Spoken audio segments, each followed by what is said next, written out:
gusto ka shoutout? Shoutout po sa tropa ko si Iko tsaka si Nunoy.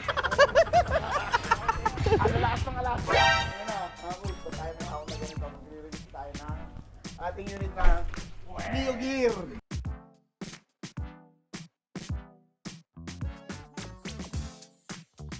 Si Kuya, ya. Kala ko papagupit na to eh. Yung pangalan pala taga saan? Taga ano lang kami, 6 Avenue sa kabila. Wala ka bang hidden talent? Wala po eh. So yun ya. Bakit sabi mo naisipan bumili ng unit? Nakita ko sa TikTok, tsaka naano ako nun, no? Mga tropa natin.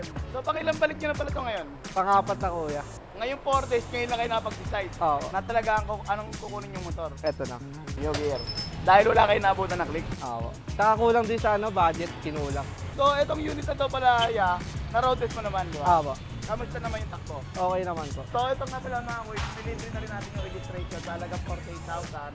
Siyempre, pag nagre-release kami ng unit dito, anong meron? Freebies. Yan! Nakakita ka na ba na nabibenta ng second hand unit na may freebies? Wala po. Okay, pita natin. Brake tube. Bubud-bud yan. Brake pad. Engine oil. Gear oil. Okay? Siyempre, ikaw na magbukas. Pinakamalakas natin yung helmet. Okay na ito, no?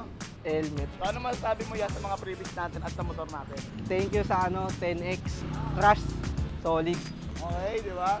So, mga naghahanap nga pala ng mga second hand unit na quality, syempre. May mga surprise freebies at mga warranty. Sa located at 7 Avenue, okay na. Okay, I search ko lang mga kuys. Phoenix Moto, automatic 7 Avenue, lalapag yan. Yeah, baka may mga gusto ka shoutout. Shoutout po sa tropa ko si Iko tsaka si Nunoy. So, shoutout sa dalawang kasama niya. Mga kuys, no? Ano lupit? Ang lalakas ng alas ka. So, ayun yan, maraming salamat sa tiwala ya. Thank you At po, ikaw thank sa you. amin napiling bumili ng unit, okay? Oo. At syempre, alam nyo na walang iba. Tennis lang, saka Helix lang. na sa akin. Thank you, thank you.